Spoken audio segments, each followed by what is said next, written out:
الحمدللہ سورۃ الفاتحہ کی آیت نمبر 4 کا ترجمہ اور تفسیر پڑھیں گے۔ اللہ تبارک و تعالی نے سورۃ الفاتحہ کے آیت نمبر 4 میں ارشاد فرمایا ایاک نعبد و ایاک نستعین۔ اس کے اندر اللہ جل شانہ نے نماز، عبادت، تعظیم، وسیلے کا ذکر فرمایا۔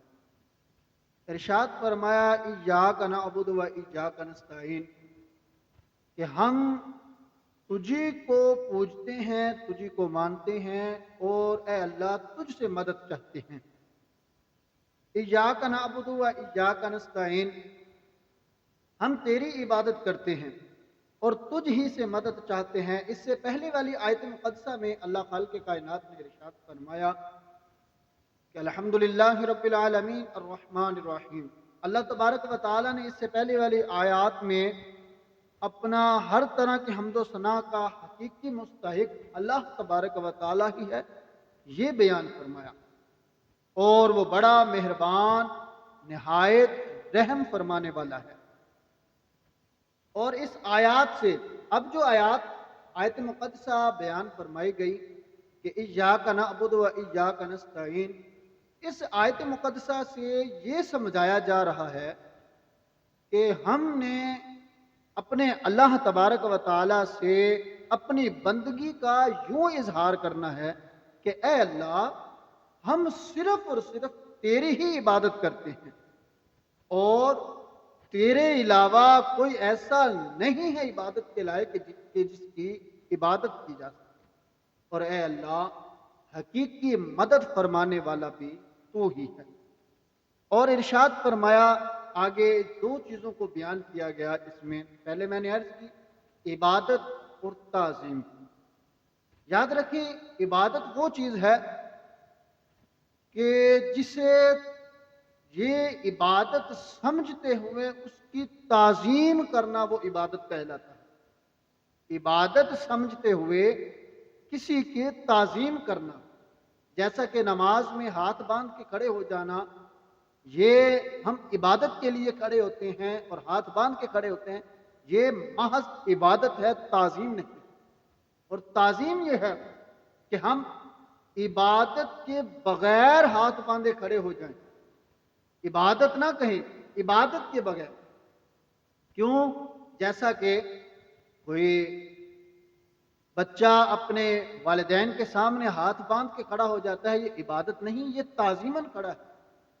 کوئی شاگرد اپنے استاد کے سامنے ہاتھ باندھ کے کھڑا ہے، یہ تعظیم ہے، عبادت نہیں ہے۔ یہ بیان فرمایا گیا کہ عبادت اور تعظیم دو الگ الگ چیزیں ہیں۔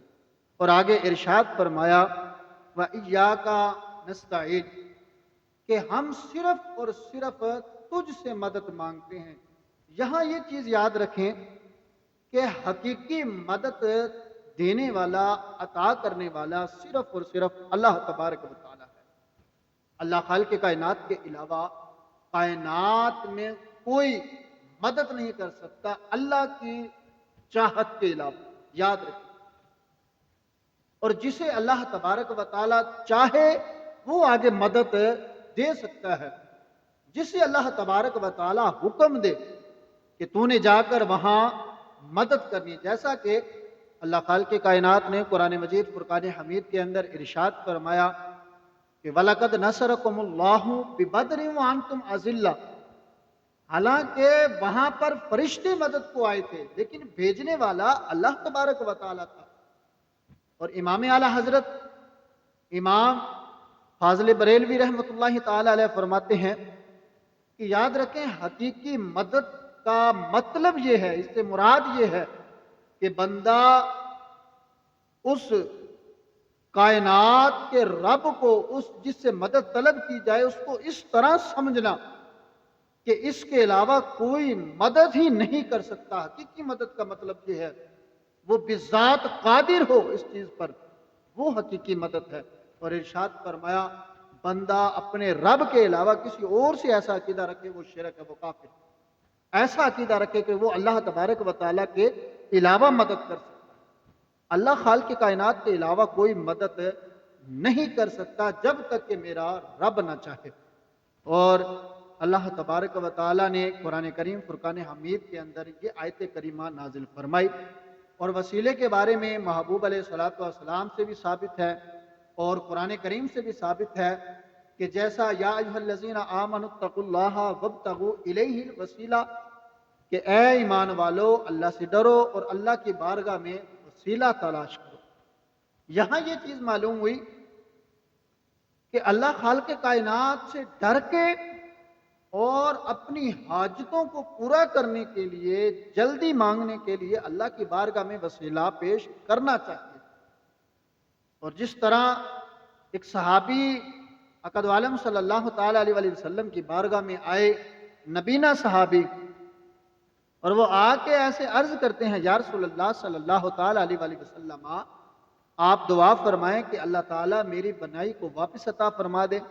تو محبوب علیہ الصلوۃ والسلام نے ارشاد فرمایا تو اللہ سے اس طرح سوال کر کہ اے اللہ میں تجھ سے سوال کرتا ہوں تیری رحمت کی طرف، یعنی محمد مصطفیٰ صلی اللہ تعالیٰ علیہ وآلہ وسلم کے ساتھ تیرے طرف متوجہ ہوتا ہوں، اور اے محمد صلی اللہ علیہ وآلہ وسلم، میں نے آپ کے وسیلے سے اپنے رب کی طرف اپنی اس حاجت میں توجہ کی تاکہ میری حاجت کو پورا کر دیا جائے، اور اے اللہ پس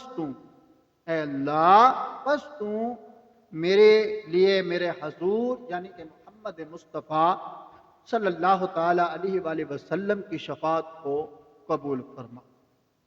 یاد رکھیں اللہ خالق کائنات نے قرآن کریم فرقان حمید کو انسان کی ہدایت کے لیے بنایا ہے۔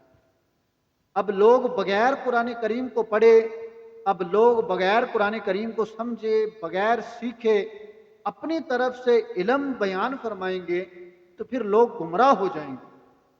قرآن کریم کو پڑھیں، اس کو سیکھیں، اس کو سمجھیں، اور اس کے اندر غور و فکر کریں کہ اللہ خالق کائنات نے کیا کچھ اپنے اس پاک کلام میں